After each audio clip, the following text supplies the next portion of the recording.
இந்த நிகழ்ச்சி amazing facts ஊழியத்தின் நண்பர்களால் உங்களிடம் கொண்டு வரப்பட்டிருக்கிறது.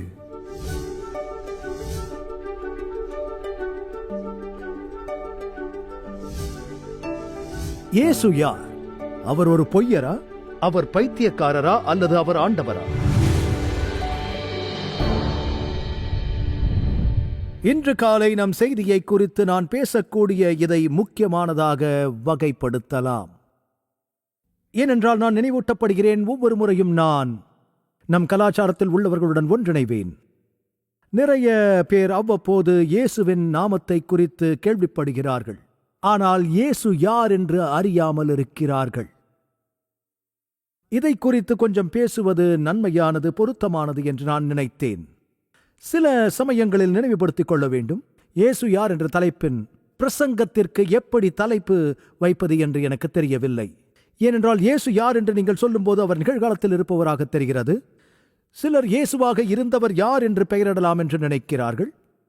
ஆனால் இரண்டு விதத்திலும் பெயரிடலாம். ஆனால் ஜனங்கள் அவர் யார், எங்கிருந்து வந்தார் என்று அறிய விரும்புகிறார்கள். ஒருமுறை ஒருவர் இந்த அழகான பகுதியை எழுதினார். இதுவரை அணிவகுத்து வந்த அனைத்து படைகளும், இதுவரை பயணம் செய்த அனைத்து கடற்படைகளும், இதுவரை அமர்ந்திருந்த அனைத்து பாராளுமன்றங்களும், ஆட்சி செய்த அனைத்து மன்னர்களும் இந்த ஒரு தனிநபர் பாதித்த வல்லமை போன்று பூமியில் எந்த ஒரு நபரும் நம் வாழ்க்கையை பாதிக்கவில்லை என்று சொல்கிறார். இயேசு பிறந்த வழியை நீங்கள் சிந்திக்கும் போது ஒப்பீட்டளவில் தெளிவின்மையில் பொதுவாக மகத்துவத்தை குறிக்கும் எந்த வழக்கமான காரியங்களையும் அவர் ஒருபோதும் செய்யவில்லை. அவர் இதுவரை எந்த ஒரு இராணுவத்தையும் போருக்கு அழைக்கவில்லை. அவர் ஒரு புத்தகத்தை எழுதியிருக்கிறார் என்று சொல்லவில்லை. நீங்கள் பொதுவாக நினைக்கும் எந்த விஷயத்தையும் அவர் பெருமையுடன் செய்யவில்லை. அவர் எப்படிப்பட்டவர் என்று எங்களுக்கு தெரியாது. இயேசு எப்படி இருந்தார் என்பதற்கான கலைஞர்களின் விளக்க காட்சிகள் நிறைய உண்டு. அவர் நாளிலிருந்து சமகாலத்தவர்கள் யாரும் இல்லை. இதுவரை அவர் வரலாற்று அனைத்தையும் மாற்றினார். நாம் வரலாற்றை பேசும்போது உங்களுக்கு கிமு கிபி தெரியும். அவர்கள் இன்று புதிய வார்த்தைகளை பயன்படுத்துகிறார்கள். ஆனால் கிறிஸ்துவுக்கு முன், மரணத்துக்கு பின் நம் கர்த்தருடைய ஆண்டு என்று அழைக்கிறோம். அவர் வாழ்ந்ததை எப்படி சந்தேகிக்க முடியும்? நீங்கள் கலை களஞ்சியத்தில் பார்த்தால் அவர் வாழ்ந்தாரா இல்லையா என்பதில் சந்தேகமே இருக்காது. வாழ்ந்தார் என்பது தெரியும். நீங்கள் தீர்மானிக்க வேண்டிய நிச்சயமான கேள்வி, அவர் ஒரு பொய்யரா, அவர் பைத்தியக்காரரா அல்லது அவர் ஆண்டவரா? இயேசு யார்? நம்மை காப்பாற்ற தேவன் மனித உருவில் பூமிக்கு வந்தவரா? A.W. டோசியர் எழுதியதை படிக்க விரும்புகின்றேன். அவர் தேவனை அணுகுவதற்கான பல வழிகளில் கிறிஸ்து ஒரு வழி அல்ல. அவர் பல வழிகளில் சிறந்தவரும் அல்ல. அவர்தான் ஒரே வழி. தேவனிடத்தில் வரும் எவரும் கிறிஸ்துவின் மூலமாக வர வேண்டும். புத்தர் பல ஆழமான விஷயங்களை சொல்லி இருக்கலாம். மேலும் கிருஷ்ணர், முகமது மற்றும் உலகின் பல்வேறு மதங்களிலிருந்தும் சில ஆழமான வார்த்தைகளை சொல்லி இருக்கலாம். இயேசுவை போல் யாரும் பேசவில்லை. அவர்களில் யாரும் உலகின் பாவங்களுக்காக பலியாக தங்களை ஒப்புக் கொடுக்கவில்லை. இயேசுவை குறித்து மிக தெளிவாக வித்தியாசமான ஒன்று இருக்கிறது. மனிதனுக்காக தேவன் அனுப்பிய ஒரே மீட்பர் இயேசு மட்டுமே. அவர் தேவனிடத்தில் மனிதனுக்காக இருக்கும் ஒரே மத்தியஸ்தர். கிறிஸ்து வானத்துக்கும் பூமிக்கும் இடையிலான பாலம்.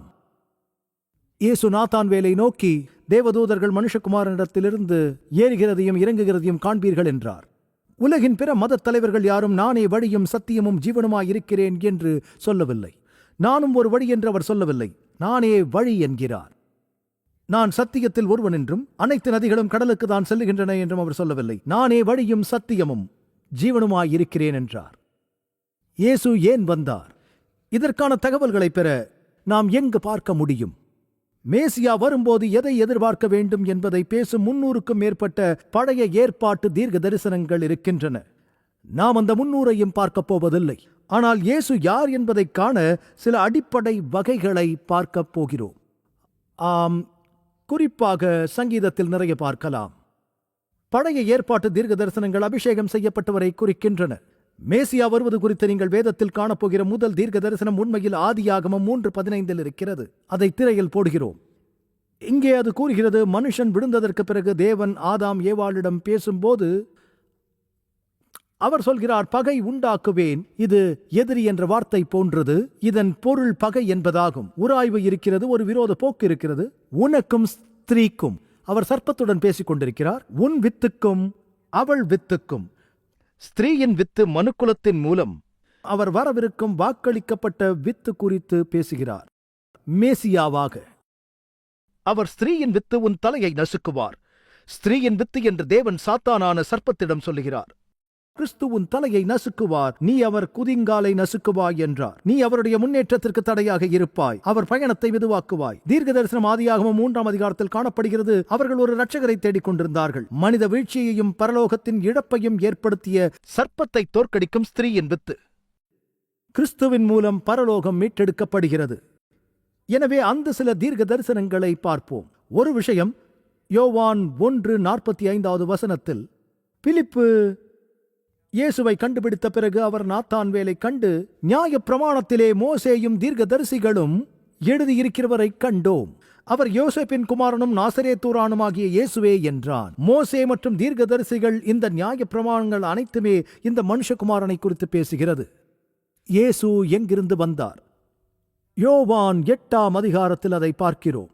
மற்றும் வேறு சில வசனங்களையும் பார்ப்போம். யோவான் 19:8 உண்மையில் பிலாத்து இயேசுவின் விசாரணையின் போது அவரிடம் அந்த கேள்வியை கேட்கிறான். நீ எங்கிருந்து வருகிறாய்? எங்கிருந்து வந்தாய்? இயேசு யோவான் 6:38 நான் வானத்திலிருந்து இறங்கி வந்தேன் என்றார். இப்போது நான் உங்களிடம் இதை சொன்னால் நீங்கள் எனக்கு சில ஆலோசனைகளை பெறச் சொல்வீர்கள். நெவாடாவில் உள்ள ஏரியா 51 நான் ஒரு அந்நியனாக வெளியேற்றப்பட்டேன் என்று நினைக்கும் ஜனங்கள் அங்கே இருக்கிறார்கள். ஆனால் இயேசு எந்த ஒரு கூடுதல் பிராந்தியங்களையும் அங்கு குறிப்பிடப்படவில்லை. அவர் பிதாவினிடத்திலிருந்து வந்ததாக சொன்னார். மிகவும் தெளிவுபடுத்தினார். கொஞ்ச நேரத்துக்கு முன் படித்தோம் அதை. மறுபடியும் பிதாவினிடத்திற்கு போகிறேன். இது ஒரு செய்தி. நீங்கள் பிதாவை குறித்து பேசும்போது நாம் ஒரு குறிப்பிட்ட சூரிய மண்டலத்தின் கடவுளை குறித்தோ அல்லது ஒரு குறிப்பிட்ட விண்மீனை குறித்தோ பேசவில்லை. வேதாகம ரீதியாக நீங்கள் பிதாவை குறித்து பேசும்போது தேவனை குறித்து பேசுகின்றீர்கள். விண்வெளியின் மகத்தான தன்மை நினைத்து தேவன் எவ்வளவு பெரியவராக இருக்க வேண்டும் என சிந்தியுங்கள். நானே எல்லாவற்றையும் உண்டாக்கினவர், தேவனின் குமாரன், தேவனிடத்திலிருந்து வருகிறேன். வாவ், இது ஒரு அற்புதமான கூற்று. அவர் தேவனிடத்திலிருந்து வருகிறேன் என்பது ஒரு அற்புதமான கூற்று. மறுபடியும் இயேசு என் ராஜ்யம் இவ்விடத்திற்குரியதல்ல என்று பதிலளித்தார். என் ராஜ்யம் இவ்வுலகத்திற்குரியதானால் நான் யூதரிடத்தில் ஒப்புக் கொடுக்கப்படாதபடிக்கு என் ஊழியக்காரர் போராடியிருப்பார்களே என்றார். இயேசு தன்னை தேவன் என்று கூறினாரா? தெய்வீகத்தை உரிமை கோரினாரா? அவர் வேறொரு மனிதரா அல்லது தெய்வீக மற்றும் மனுஷன் கலந்த நபரா? யோவான் 8:58 அதற்கு இயேசு, ஆபிரகாம் உண்டாகிறதற்கு முன்னமே நான் இருக்கிறேன் என்று உங்களுக்கு சொல்லுகிறேன் என்றார். அக்னி முட்புதரில் மோசே தேவனிடம் பேசிக் கொண்டது உங்களுக்கு நினைவிருக்கிறதா?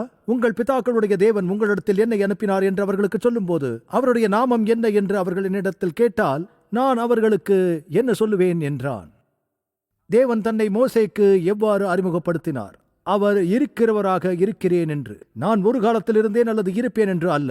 இருக்கிறேன் என்ற சொற்றொடரின் அர்த்தம் நான் நித்தியத்திற்கு நித்தியமானவன், நான் சுயமாக இருக்கிறேன், நான் நித்தியமானவன். கிறிஸ்து தன்னை தேவன் என்றும் நித்தியமானவர் என்றும் சொல்கிறார். அவரது பிறப்பில் தனித்துவமானது ஒன்று இருக்கும் என்று அது கூறுகிறது. இப்போது ஜீவனோடு இருக்கும் எல்லோரும் ஒரு நிலையில் பிறந்திருக்கிறார்கள். ஆனால் இயேசு மிகவும் தனித்துவமான முறையில் பிறந்தவர். இந்த நிகழ்வுக்கு 500 ஆண்டுகளுக்கு முன் இது நடக்கப் போகிறது என்று ஒரு தீர்க்க தரிசனம் உரைக்கப்பட்டது. ஏசாயா 7:14 ஆதலால் ஆண்டவர் தாமே உங்களுக்கு ஒரு அடையாளத்தை கொடுப்பார், இதோ ஒரு கன்னிகை கர்ப்பவதியாகி ஒரு குமாரனை பெறுவாள், இமானுவேல் என்று பெயரிடுவாள். அது அடிக்கடி நடக்க முடியாது, இல்லையா? இயேசு ஒரு கன்னியிடமிருந்து பிறந்தவரா? அதை இங்கு சொல்லவில்லையா?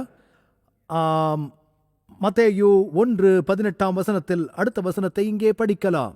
இயேசு கிறிஸ்துவினுடைய ஜனனத்தின் விவரமானது அவருடைய தாயாகிய மரியாள் யோசேப்புக்கு நியமிக்கப்பட்டிருக்கையில் அவர்கள் கூடி வரும் முன்னே இது ஒருவித ஆய்வக கருவூட்டல் அல்ல. உன்னதமானவருடைய பலம் உன்மேல் நிழலிடும் என்று வேதம் கூறுகிறது. யோசேப்பு மரியாளும் ஒன்று சேர்வதற்கு முன் அவளிடத்தில் உற்பத்தி ஆகியிருக்கிறது, பரிசுத்த ஆவியினால் உண்டானது என்று கண்டறியப்பட்டது. அது நடக்கும் என்று தேவன் சொல்லியிருக்கிறார். அது நடந்தது என்று வேதம் பதிவு செய்கிறது. அவர் பிறந்த இடம் அடையாளம் காணப்பட்டது. இப்போது நாம் மிகவும் குறிப்பிடப்பட்டவர்களாக இருக்கிறோம், ஏனென்றால் அது பெத்லகேம் நகரத்தை குறிப்பிடுகிறது. மேலும் இந்த பகுதியை மீகா அதிகாரம் 5:2 படிக்கலாம். அவன் வேத பாரகர்களை விசாரிக்கிறான். அவன் கேட்கிறான், மேசியா எங்கே பிறந்திருப்பார் என்று. அவர் எங்கு பிறந்திருப்பார் என்று எங்களுக்கு தெரியும். அவர் பெத்லகேமில் பிறந்திருப்பார். அது குறித்து எந்த சந்தேகமும் கேள்வியும் இல்லை. இப்போது பெத்லகேம் உண்மையில் இஸ்ரேலில் பெத்லகேம் என்று 2 நகரங்கள் உண்டு. எத்தனை உண்டு என்று எனக்கு தெரியவில்லை, ஆனால் வட அமெரிக்காவில் ஃபார்மிங்டன் எனப்படும் ஏராளமான நகரங்கள் உண்டு. நான் என்ன பேசுகிறேன் என்று புரிகிறதா? வட அமெரிக்கா முழுவதும் நீங்கள் காணக்கூடிய பொதுவான பெயர்களை கொண்ட சில நகரங்கள், ஜேம்ஸ் டவுன் என்ற நகரங்கள், பாரிஸ் போன்ற சில நகரங்கள் இருக்கிறது. பாரிஸில் மைனே இருக்கிறது, பாரிஸில் டெக்சாஸ் இருக்கிறது. அமெரிக்காவிற்கு வந்து பாரிஸ் என்று ஏன் அழைக்கிறீர்கள் தெரியவில்லை. எப்படியோ அவர்கள் இதை செய்தார்கள். வாக்களிக்கப்பட்ட தேசத்தில் பெத்லகேம் என்ற வார்த்தையின் அர்த்தம் அப்பத்தின் வீடு. 2 பெத்லகேம்கள் உண்டு. ஆனால் அது எருசலேமுக்கு வெளியே இருக்கும் எப்ராத்தா என்னப்பட்ட பெத்லகேம் ராக்கேல் பெஞ்சமினை பெற்றெடுத்து மரித்து போன பெத்லகேமை குறிப்பிடுவதை நீங்கள் கவனிக்கிறீர்கள். பெத்லகேம் எருசலேம் அருகில் இருக்கிறது. ஆகவே மீகாவில் உள்ள இந்த தீர்க்க தரிசனம் எந்த நகரம் என்பதை மட்டும் சொல்லவில்லை, எந்த பெத்லகேமிலிருந்து இயேசு வரப்போகிறார் என்பதை இது குறிப்பாக விளக்குகிறது. உண்மையில் ஏரோது ராஜா ஞானிகள் வருவதை கண்டதும் அவன் வேத பாரகர்களை மேசியா எங்கே பிறந்திருக்கிறார் என்று விசாரிக்க, அவர் எங்கு பிறந்திருப்பார் என்று எங்களுக்கு தெரியும், அவர் பெத்லகேமில் பிறந்திருப்பார், ஆகவே அது குறித்து எந்த சந்தேகமும் இல்லை, எந்த விதமான சந்தேகமும் இல்லை. இப்போது ஒரு சுவாரஸ்யமான தீர்க்க தரிசனம் இருக்கிறது. இது உண்மையில் ஒரு தீர்க்க தரிசனமாக அவருடைய பிறந்த நேரத்தையும் சொல்கிறது. மத்தேயுவில், மன்னிக்கவும், தானியேல் 9ஆம் அதிகாரத்தில், தானியேல் 9:25 ஒரு தீர்க்க தரிசனம் இருக்கிறது. இது 490 ஆண்டு தீர்க்க தரிசனம். அந்த தீர்க்க தரிசனத்தின் ஒரு பகுதி 483 ஆண்டு பிரிவு என்று அழைக்கப்படுகிறது. அதுதான் 25வது வசனத்தில் கூறுகிறது. இப்போதும் நீ அறிந்து உணர்ந்து கொள்ள வேண்டியது என்னவென்றால், எருசலேமை திரும்ப எடுப்பித்து கட்டுகிறதற்கான கட்டளை வெளிப்படுவது முதல், இது கிமு 457 அகாசுவேறு ராஜாவால் பிரபுவாகிய மேசியா வருமட்டும் 7 வாரமும் 62 வாரமும் செல்லும். எனவே இது உண்மையில் அர்த்தாசெக்ஸின் ஆணை. நான் எஸ்தரை நெகேமியாவுடன் சேர்த்துக் கொண்டேன். ராஜா அர்த்தாசெர்க்ஸ் கிமு 457 இந்த ஆணையை கொடுத்தார். 7 வாரங்கள் யூத தீர்க்க தரிசனத்தில் ஒரு நாள் ஒரு வருடத்திற்கு சமம். சில குறிப்புகளை நீங்கள் காணலாம். எசேக்கியேல் 4:6 ஒவ்வொரு வருஷத்துக்கு பதிலாக ஒவ்வொரு நாளை உனக்கு கட்டளையிட்டேன். இந்த நியமனத்தை எண்ணாகமம் 14:35 படிக்கலாம்.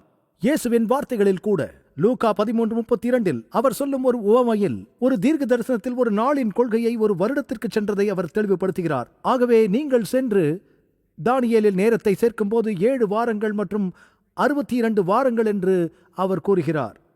7 உடன் 62 எவ்வளவு? 69. 69 ஒரு வாரத்திற்கு எத்தனை நாட்கள்? ஒரு வாரத்திற்கு 70 நாட்களா? எளிதான ஒன்றை சொல்கிறேன், எனக்கு உதவுங்கள். 7 நாட்கள். எனவே நீங்கள் அதை சேர்த்தால் உங்களுக்கு 483 ஆண்டுகள் வரும். 69 வாரங்கள், 483 நாட்கள். ஒரு நாள் ஒரு வருடம், 483 ஆண்டுகள்.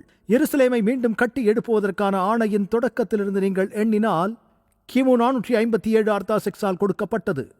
பின் 483 தீர்க்க தரிசன ஆண்டுகள் சென்றால், அல்லது பொதுவான ஆண்டுகள், கிபி 27க்கு செல்வீர்கள். அதுதான் இயேசு ஞானஸ்நானம் பெற்ற ஆண்டு. இதை குறித்து யோவான் 1 படிக்கலாம். இயேசு யோர்தான் நதிக்கு வந்தபோது அவருடைய 30வது பிறந்த நாளில் அவர் ஞான ஸ்நானம் பெற்றார். யோவான் ஸ்நானகன் சொல்கிறார், இயேசுவை தன்னிடத்தில் வர கண்டு, இதோ உலகத்தின் பாவத்தை சுமந்து தீர்க்கிற தேவ ஆட்டுக்குட்டி என்றார். அவர்கள் தேடிக்கொண்டிருந்த ஆட்டுக்குட்டி இயேசு. ஆபிரகாம் ஈசாக்கிடம், ஈசாக்கு ஆபிரகாமை நோக்கி, என் தகப்பனே என்றான். இதோ நெருப்பும் கட்டையும் இருக்கிறது, தகன பலிக்கு ஆட்டுக்குட்டி எங்கே என்றான். என் மகனே, தேவன் நமக்கு தகன பலிக்கான ஆட்டுக்குட்டியை பார்த்துக் கொள்வார் என்றான். அனைவரும் தேவனின் ஆட்டுக்குட்டியை தேடினார்கள். அபிஷேகம் செய்யப்பட்டவரை, மேசியாவை யோவான் சொல்கிறார், உலகத்தின் பாவத்தை சுமந்து தீர்க்கிற தேவ ஆட்டுக்குட்டி என்று. இது ஸ்திரீயின் வித்து, எந்நாளும் நாம் இவரைத்தான் தேடிக்கொண்டிருக்கிறோம். யோவான் பலமுறை அவரை அடையாளம் கண்டுகொண்டான். அதனால்தான் பிலிப்பு, பேதுரு, நத்தானியேல் அனைவரும் அவரை பின்தொடரத் தொடங்கினர். ஏனென்றால் அவர் யோவான் ஸ்நானகரால் தேவனின் ஆட்டுக்குட்டியாக கொடியேற்றப்பட்டார். இப்போது நான் சொன்னேன், இயேசு பிறந்தபோது தானியேலின் தீர்க்க தரிசனத்திலிருந்து நீங்கள் உண்மையை அறிந்து கொள்ள முடியும். அப்படியே அவருடைய பிறப்பை தேடின ஒரு ஜோடி இருந்தன. ஒருவேளை தானியேலின் தீர்க்க தரிசனத்தின் காரணமாக மேசியா அபிஷேகம் செய்யப்பட்ட அவருடைய ஊழியத்தை தொடங்கும் வரை எருசலேமை மீண்டும் கட்டெடுப்புவதற்கான கட்டளையிலிருந்து 483 ஆண்டுகள் ஆகப் போகிறது என்று அவர்கள் அறிந்திருந்தார்கள். ஒரு ஆசாரியன் 30 வயதாகும் வரை போதிக்க தொடங்க முடியாது என்பதை அவர்களால் புரிந்து கொள்ள முடிந்தது. தாவீது ராஜா 30 வயதாகும் வரை ஆட்சி செய்ய தொடங்கவில்லை. யோசேப்பு 30 வயதில் எகிப்தின் மீது ஆட்சி செய்ய புறப்பட்டான். ஆகவே அவர்கள் செய்ய வேண்டியதெல்லாம் கிபி 27 30 ஆண்டுகளுக்கு பின் எண்ணி கிறிஸ்துவின் பிறப்பை கிபி 4 என கணக்கிட்டார்கள். அதே தீர்க்க தரிசனத்திலிருந்து நீங்கள் அவருடைய பிறந்த நேரத்தை கணக்கிடலாம். எங்கும் செல்ல வேண்டாம் நண்பர்களே, இன்னும் சிறிது நேரத்தில் நாம் இன்றைய விளக்க காட்சிக்கு திரும்பப் போகிறோம். இது சத்தியம். கிறிஸ்தவ வாழ்க்கை ஒருபோதும் நிலையாக நிற்பது இல்லை. ஒன்று முன்னோக்கி நகர வேண்டும் அல்லது பின்மாற்றம் அடைய வேண்டும். நீங்கள் கிறிஸ்துவ விசுவாசத்திற்கு புதியவரா? தேவனோடு எப்படி நெருக்கமாக வளர முடியும் என்று யோசிக்கிறீர்களா? அல்லது நீங்கள் பல ஆண்டுகள் விசுவாசியாக இருந்தும் அவருடன் நடப்பதில் தேக்கமடைந்து வருவதை உணர்கிறீர்களா? அல்லது கிறிஸ்தவ பாதையில் முன்னோக்கி நகர இன்னும் ஏதாவது செய்ய முடியுமா என்று யோசிக்கிறீர்களா? அற்புத உண்மைகள் உங்கள் கைகளில் ஒன்றை கொடுக்க விரும்புகின்றன. அது நிச்சயமாக ஒரு வித்தியாசத்தை ஏற்படுத்தும். கிறிஸ்துவிடம் செல்லும் வழி என்ற உன்னதமான புத்தகத்தை உங்களுக்கு அனுப்ப விரும்புகிறோம். இந்த 13 சக்தி வாய்ந்த அதிகாரங்கள் கிறிஸ்தவ வளர்ச்சியின் முக்கியமான கட்டங்களில் ஒரு எழுச்சியூட்டும் பயணத்திற்கு உங்களை அழைத்துச் செல்லும். ஒவ்வொரு முறையும் இந்த புத்தகத்தை நான் படிக்கும் போது அது என்னை தேவனிடம் நெருக்கி ஏவுகிறது. தயங்க வேண்டாம், இப்பொழுதே அழைத்து உங்கள் இலவச நகலை இன்றே பெறுங்கள். பின்னர் நீங்கள் எனக்கு நன்றி சொல்வீர்கள். உங்கள் இலவச நகலை பெற திரையில் காணும் தொலைபேசி எண்ணை அழைத்து சலுகை எண் 369 குறிப்பிடவும் அல்லது இணைய முகவரியை பார்வையிடவும். இந்த நம்ப முடியாத ஆதாரத்தை நீங்கள் படித்த பிறகு உங்கள் நண்பருடன் பகிர்ந்து கொள்ளுங்கள். இன்றைய விளக்க காட்சிக்கு இப்போது திரும்புவோம். மேலும் தேவனுடைய வார்த்தையிலிருந்து இன்னும் சில அற்புதமான உண்மைகளை தெரிந்து கொள்வோம். ஆகவே அவர் எப்போது பிறப்பார் என்று சொல்லப்பட்ட தீர்க்க தரிசனங்கள் இருக்கிறது. என்ன நடக்கும் என்றது உரைத்திருக்கிறது.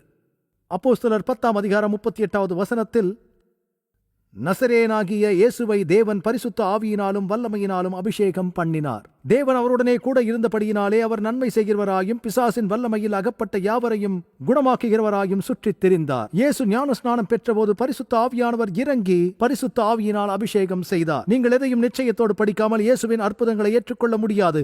இயேசு 30 வயதிற்கு முன்னர் செய்த அற்புதங்களை நீங்கள் படிக்கவில்லை. அவருடைய வாழ்க்கையின் முதல் 30 ஆண்டுகளில் நீங்களும் நானும் செய்வது போலவே மனிதர்களிடையே ஒரு மனுஷனாக வாழ்ந்தார். பின்பு அவர் ஞான ஸ்நானத்தில் அபிஷேகம் செய்யப்பட்டார். பொது ஊழியத்தை தொடங்கினார். 3.5 ஆண்டுகளில் உலகை தலைகீழாக மாற்றினார். பின்பு அது 490 ஆண்டு தீர்க்க தரிசனத்தின் ஒரு பகுதியாக இருந்தது. அது அவருடைய ஊழியத்தின் தன்மையை சொல்கிறது. உண்மையில் இயேசு தம்முடைய ஊழியத்தை தொடங்கிய போது நாசரேத்தில் இந்த வார்த்தைகளை மேற்கோள் காட்டுகிறார். ஏசாயா 61:1, நாசரேத்தின் ஜெப ஆலயத்தில் கிறிஸ்து எழுந்து நின்றார். கலிலேயாவில் உள்ள அவரது சொந்த ஊரான தேவாலயத்தில் அவர், கர்த்தராகிய தேவனுடைய ஆவியானவர் என் மேல் இருக்கிறார், சிறுமைப்பட்டவர்களுக்கு சுவிசேஷத்தை அறிவிக்க கர்த்தர் என்னை அபிஷேகம் பண்ணினார், இருதயம் நொறுங்குண்டவர்களுக்கு காயம் கட்டுதலையும் சிறைப்பட்டவர்களுக்கு விடுதலையையும் கட்டுண்டவர்களுக்கு கட்டவிழ்த்தலையும் கூறவும், கர்த்தருடைய அனுக்கிரக வருஷத்தையும் நம்முடைய தேவன் நீதியை சரிகட்டும் நாளையும் கூறவும், துயரப்பட்ட அனைவருக்கும் ஆறுதல் செய்யவும்.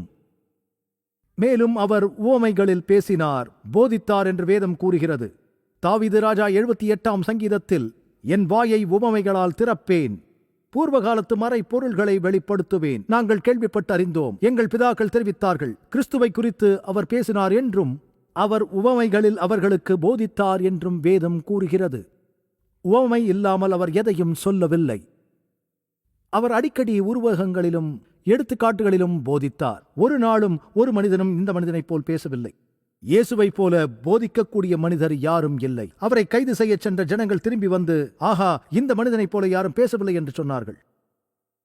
அது தொடர்ந்து அவர் காட்டிக் கொடுக்கப்பட்டதை சொல்கிறது.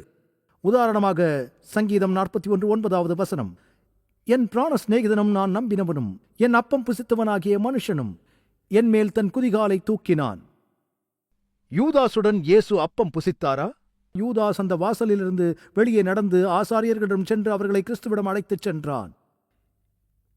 இது இயேசு காட்டிக் கொடுக்கப்பட்டதை இன்னும் விரிவாக நமக்கு தருகிறது. சக்கரியா 11:12-13, உங்கள் பார்வைக்கு நன்றாய் கண்டால் என் கூலியை தாருங், இல்லாவிட்டால் இருக்கட்டும் என்று அவர்களோடே சொன்னேன். அப்பொழுது எனக்கு கூலியாக 30 வெள்ளிக்காசை நிறுத்தார்கள் என்று சொன்னேன். எனவே அவர்கள் என் கூலிக்கு 30 வெள்ளி துண்டுகளை எடை போட்டார்கள். அது எந்த வகையான உலோகம் என்பதையும் சொல்கிறது. அது தாமிரமாக இருந்திருக்கலாம், தங்கமாக இருந்திருக்கலாம், வெண்கலமாகவோ வெள்ளியாகவோ இருந்திருக்கலாம். அது வெள்ளி என்று கூறுகிறது. கர்த்தர் என்னை நோக்கி, அதை குயவனிடத்திலிருந்து விடு என்றார். இதுவே நான் அவர்களால் மதிக்கப்பட்ட மேன்மையான மதிப்பு. நான் அதை எடுத்து குயவனுக்கென்று கர்த்தருடைய ஆலயத்திலே இருந்து விட்டேன். மத்தேயு 27:3-7 வசனங்கள் வரையிலான அனைத்து வசனங்களையும் வாசிக்க எனக்கு இப்போது நேரமில்லை. நீங்கள் இதை பார்க்கலாம். மத்தேயு 27:3-7. கிறிஸ்துவின் விசாரணையின் போது யூதாஸ் குற்ற உணர்ச்சியால் மூழ்கியிருப்பதை இங்கு சொல்கிறது. பிசாசு அவனை பயன்படுத்தியவுடன் அவருக்கு இனி யூதாஸ் தேவையில்லை என்றும், யூதாஸ் கடைசியாக அவன் செய்ததை உணர்ந்து தன் நினைவுக்கு வந்தான் என்று உங்களுக்கு தெரியும். அவன் தேவனுடைய குமாரனை காட்டிக் கொடுத்தான். அவர்கள் அவரை சிலுவையில் அறைய தயாராகி வந்தார்கள். அவன் தனது குற்ற உணர்வால் நசுக்கப்பட்டான். அவன் விசாரணைக்கு உட்படுத்தப்பட்ட தேவாலயத்தின் புறநகருக்குச் சென்றான். சங்கத்தில் அவன், நான் குற்றமில்லாத இரத்தத்தை நான் காட்டிக் கொடுத்ததினால் பாவம் செய்தேன் என்றான். அவன் வெள்ளிக்காசை தேவாலயத்திலே எறிந்தான். அவர்கள் அதை எடுக்க விரும்பவில்லை. அது இரத்தப் பணம். அவர்கள் ஆலோசனை பண்ணின பின்பு அந்நியரை அடக்கம் பண்ணுவதற்கு குயவனுடைய நிலத்தை அதனாலே கொண்டார்கள். புதிய ஏற்பாட்டில் அவ்வளவுதான். உங்களுக்கு தெரியுமா? எனக்கு தெரியவில்லை. முடிந்தால் ஆரம்பத்தில் இங்கே ஒன்றை சொல்லட்டும். எனக்கு மத்தேயு புத்தகம் கொடுக்கப்பட்டிருக்கிறது. இது புதிய ஏற்பாடு, இது பழைய ஏற்பாடு. பழைய ஏற்பாடு நிச்சயமாக மோசேயுடன் தொடங்குகிறது. இயேசுவின் பிறப்பு வரை புதிய ஏற்பாடு தொடங்கவில்லை. மேசியாவை குறித்து நான் உங்களுக்கு படிக்கும் இந்த தீர்க்க தரிசனங்கள் பழைய ஏற்பாட்டிலிருந்து வந்தவை. பழைய ஏற்பாட்டிலிருந்து வந்தவை மட்டுமல்ல, இங்கே எந்த பக்கம் இல்லை என்றாலும் உங்கள் வேதத்தில் 400 ஆண்டுகள் என்று ஒரு பக்கம் இருக்க வேண்டும். 400 ஆண்டுகள் அமைதி என்று சொல்லும் ஒரு பக்கம். இந்த தீர்க்க தரிசனங்களுக்கிடையில் 400 ஆண்டுகள் இருந்தன. இறுதியாக இயேசு வந்தபோது அந்த தீர்க்க தரிசனம் சக்கரியாவிடமிருந்து நான் உங்களுக்கு வாசித்தேன். அவர்களால் அதை உருவாக்க முடியாது. 400 ஆண்டுகள் கடந்து விட்டன. இயேசு பிறப்பதற்கு முன்பே இவை எழுதப்பட்டவை என்பதை சவக்கடல் சுருள்களிலிருந்து நாம் அறிவோம். நீங்கள் எவ்வாறு புனைய முடியும்? நீங்கள் எப்படி கள்ளத்தனமாக்க முடியும்? அந்த தீர்க்க தரிசனம் நிறைவேறும் என்று நீங்கள் எவ்வாறு புனைந்து உருவாக்க முடியும்? இயேசு சக நண்பரால் காட்டிக் கொடுக்கப்பட்டார். அப்பம் புசித்தார். 30 வெள்ளி காசுக்கு அதை குயவன் வயலுக்கும் கர்த்தருடைய ஆலயத்துக்கும் எரிந்தது யார்? அதாவது இது ஆயிரக்கணக்கில் ஒன்று. ஓ, உண்மையில் 300 நான் எடுத்திருப்பேன். தீர்க்க தரிசனங்கள் இன்னும் அதிகமாக இருக்கலாம், ஆனால் ஒருவர் 300 மட்டுமே எண்ணியிருப்பார்கள். இது அவரது மரணத்தின் வகை குறித்து சொல்கிறது. இது நம்ப முடியாத தீர்க்க தரிசனம். சங்கீதம் 22 வாசிக்கலாம். பொல்லாதவர்களின் கூட்டம் என்னை வளைந்து கொண்டது. என் கைகளையும் கால்களையும் உருவம் குத்தினார்கள். என் வஸ்திரங்களை தங்களுக்குள்ளே பங்கிட்டு என் உடையின் பேரில் சீட்டு போடுகிறார்கள். இயேசு பிறப்பதற்கு ஏறக்குறைய 800 ஆண்டுகளுக்கு முன் இந்த தீர்க்க தரிசனம் சொல்லப்பட்டது. அதை எப்படி நீங்கள் அறிந்து கொள்ள முடியும்? அந்த சங்கீதத்தில் அவ்வளவுதான். பல சங்கீதங்களும் இருக்கிறது. சங்கீதம் 34, அவன் எலும்புகளை எல்லாம் காப்பாற்றுகிறார், அவைகளில் ஒன்றும் முறிக்கப்படுவதில்லை. இயேசுவின் வலது மற்றும் இடதுபுறத்தில் இருந்த திருடனின் எலும்புகளை அவர்கள் உடைத்தார்கள் என்றால் இயேசு பஸ்கா ஆட்டுக்குட்டி. அவர்கள் ஒருபோதும் பஸ்கா ஆட்டுக்குட்டியின் எலும்புகளை உடைக்கவில்லை. அவருடைய எலும்புகளில் ஒன்றும் முறிக்கப்படுவதில்லை என்று தீர்க்க தரிசனம் உரைத்தது போல் அவர் என் எலும்புகளை காக்கிறார். இயேசு தன்னை தேவனுடைய குமாரன் என்று சொன்னார். நாம் அனைவரும் தேவனுடைய குமாரர்கள் என்ற பொருளில் அல்ல, ஆனால் அவர் தேவனின் ஒரே பேரான குமாரன் என்ற தனித்துவமான அர்த்தத்தில். அவர் தனி மனித உரிமைகள் மற்றும் தெய்வீக வல்லமைகளை கொண்டிருந்தார். அவருக்கு தேவன் என்ற உரிமை உண்டு. இப்போது அந்த சில தைரியமான கூற்றுக்கள். தன்னை குறித்து இயேசு சொன்னதை எப்படி பார்க்கிறீர்கள்? C.S. லூவிஸ் இப்படியாக சொல்கிறார். சாதாரண மனுஷனான ஒரு மனிதன் இப்படியான விஷயங்களை சொல்கிறான். இயேசு சொல்கிற சிறந்த தார்மீக ஆசிரியராக இருக்க முடியாதவன் வேட்டையாடப்படும் முட்டை என்று மனித மட்டத்தில் சொல்லும் பைத்தியக்காரனாக இல்லை என்றால் அவன் நரகத்தின் பிசாசாக இருப்பான். நீங்கள் உங்கள் விருப்பத்தை செய்ய வேண்டும். ஒன்று இந்த மனிதனான தேவகுமாரன், இல்லை என்றால் அவன் ஒரு பைத்தியக்காரன். வேறொருவர் இதை இப்படி குறிப்பிடுகிறார். கிறிஸ்து ஒரு உணர்வுள்ள வஞ்சனைக்காரன், ஏமாற்றப்பட்டவன் அல்லது தெய்வீகவாதி. அவன் பைத்தியக்காரன், பொய்யன் அல்லது ஆண்டவர். இந்த 3 விருப்பங்களில் ஒன்றிலிருந்து தப்பிக்க முடியாது. இயேசு வந்ததற்கு 3 முக்கிய காரணங்கள் உண்டு என்பதை நீங்கள் அறிவீர்கள். முதலில், அவர் நமக்கு முன்மாதிரியாக வந்தார்.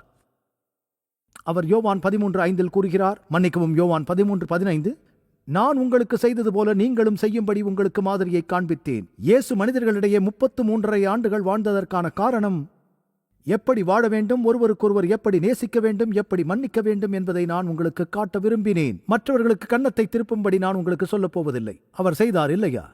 அவர் தனது சோதனையை சந்தித்த போது ஒருவருக்கொருவர் எப்படி நேசிப்பது, மன்னிப்பது என்பதை நான் உங்களுக்கு காட்டுகிறேன். அவர் மன்னித்த விதம். அவர் வந்தார். காரணம் 2, பிதாவை வெளிப்படுத்த. ஆண்டவர் யார் என்பதில் இந்த உலகம் மிகவும் குழப்பமாக இருக்கிறது. உங்களுக்கு தெரியும், நான் மற்றவர்களுடன் பழகும்போது இயேசுவின் நாமம் அவதூறாக அடிக்கடி பயன்படுத்தப்படுவதை நான் கேட்கும்போது ஏன் என்று எனக்கு புரியவில்லை. மக்கள் பைத்தியம் பிடித்து ஒருபோதும் தங்களின் விரலை சுத்தியலால் அடித்து, ஓ புத்தர், முகமதுவின் பெயரையோ அல்லது அல்லாவையோ அல்லது கிருஷ்ணாவையோ அவர்கள் மேற்கோள் காட்டுவதை நான் கேட்கவில்லை. இயேசுவின் நாமத்தை குறிப்பாக அவமதிக்க இந்த கொடூரமான கவனம் ஏன் செலுத்தப்படுகிறது? ஒரு ஆவிக்குரிய யுத்தம் இருக்கிறது என்று உங்களுக்கு நான் சொல்ல விரும்புகிறேன். பிதா யார் என்பதை உலகம் அறியவில்லை. பிதா எப்படிப்பட்டவர் என்பதை நமக்கு காட்ட இயேசு வந்தார். பிலிப்புவே, இவ்வளவு காலம் நான் உங்களுடனே கூட இருந்தும் நீ என்னை அறியவில்லையா? என்னை கண்டவன் பிதாவை கண்டான். இது யோவான் 14:9. பின்பு மிக முக்கியமாக இயேசு நம்மோடு ஸ்தலம் மாற்ற வந்தார். நம்முடைய பாவத்தினாலும் சுயநலத்தினாலும் நாம் அனைவரும் மரண தண்டனைக்கு உள்ளாகிறோம். கிறிஸ்து நம்மை இழக்க விரும்பவில்லை. அவர் நம்மை நேசிக்கிறார். அவர் சொல்கிறார், நான் வருவேன், உங்கள் பாவத்திற்கான தண்டனையை நான் எடுத்துக்கொள்வேன். அதை எடுத்துக்கொள்வது மட்டுமல்லாமல் என் பலத்தையும் வல்லமையையும் தருகிறேன். நான் உங்களுக்கு மாற்றாக இருக்கப் போகிறேன். நான் உங்களுக்கு இடங்களை ஆயத்தம் செய்வேன். நான் உங்களுக்கு என் நன்மையை தருவேன், உங்கள் தீமையை எடுத்துப் போடுவேன். உங்களுக்கு என் பலத்தை தருவேன், உங்கள் பலவீனத்தை எடுத்துப் போடுவேன். என் ஜீவனை உங்களுக்கு தருவேன், உங்கள் மரணத்தை எடுத்துக்கொள்வேன். நான் உங்களுக்கு என் சமாதானத்தை தருவேன், உங்களது பாடுகளையும் வேதனைகளையும் எடுத்துப் போடுவேன் என்கிறார். விசுவாசத்தினால் நாம் பெற்றுக்கொள்ளும் வரமாக அவர் அனைத்தையும் தருகிறார். தருவேன் என்று அவர் சொல்லி இருக்கிறார். நீங்கள் அதை நம்ப வேண்டும். அதை நீங்கள் அறிந்து கொள்வீர்களா? அவரை ஏற்றுக்கொள்வீர்களா? இப்போதே ஏற்றுக்கொள்ளுங்கள். அவருடைய மாதிரியை மார்ட்டின் லூதர் சொல்கிறார். அவரது வாழ்க்கையில் நாம் எப்படி வாழ வேண்டும் என்பதை காட்டினார் என்று. அவரது மரணத்தில் அவர் நம் பாவங்களை நிவர்த்தி செய்யும் பலியானார். அவர் உயிர் தெழுதலில் அவர் ஒரு ஜெய வீரர், ராஜாவாக பரநேறினார். நமக்காக பரிந்து பேசும் ஆசாரியனாக இருக்கிறார். அவர் நமக்கு தேவையான அனைத்துமே. புத்தகத்தின் தொகுதியில் அவரை குறித்து எழுதப்பட்டு இருக்கிறது. ஆபிரகாம் ஈசாக்குடன் மலைக்கு சென்றதை காணும்போது இயேசுவை காண்கிறோம். மோசே தேசத்தை அடிமைத்தனத்திலிருந்து வழிநடத்தினதை பார்க்கும்போது இயேசுவை காண்கிறோம்.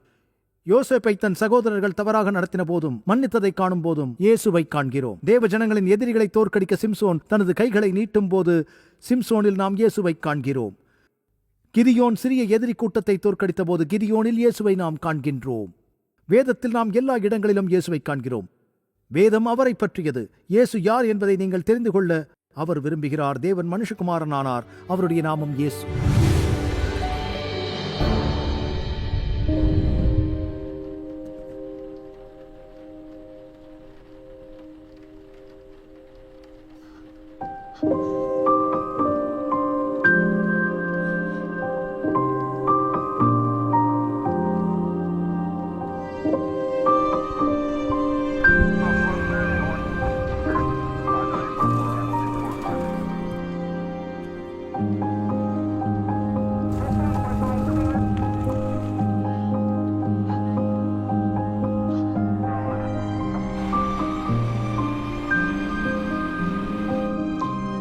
கூட்டம் ஒன்றாக கூடி வர முடியும். இனி வலி இல்லை, இனி காவல் நிலையம் இல்லை, இனி நோயும் இல்லை, மரணமும் இல்லை, துக்கமும் இல்லை.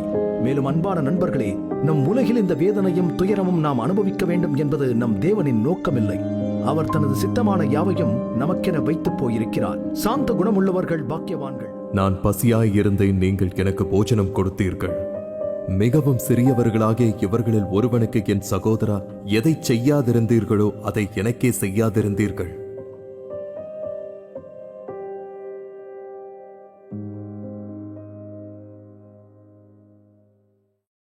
உங்கள் வீட்டின் வசதியில் இருந்து நீங்கள் படிக்கக்கூடிய வகையில் இலவச வேதாகம பள்ளியை ஆச்சரியமூட்டும் உண்மைகள் உங்களுக்கு வழங்குகிறது என்று தெரியுமா? தேவனின் வார்த்தையை குறித்து உங்கள் ஆய்வில் உங்களுக்கு உதவ 27 அழகாக விளக்கப்பட்ட பாடங்கள் ஆங்கிலம், இந்தி, தமிழ் மற்றும் தெலுங்கு மொழிகளில் கிடைக்கிறது. இந்த இலவச வேதாகம படிப்பு பாடநெறிக்கு இன்றை பதிவு செய்ய biblestudy.aftv.in என்ற இணையதளத்தை காணுங்கள்.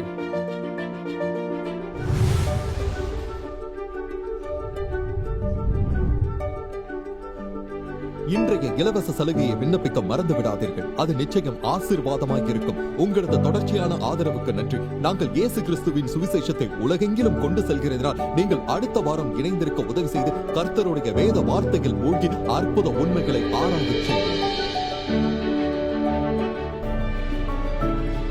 இந்த நிகழ்ச்சி அமேசிங் ஃபேக்ட்ஸ் ஊழியத்தின் நண்பர்களால் உங்களிடம் கொண்டு வரப்பட்டிருக்கிறது.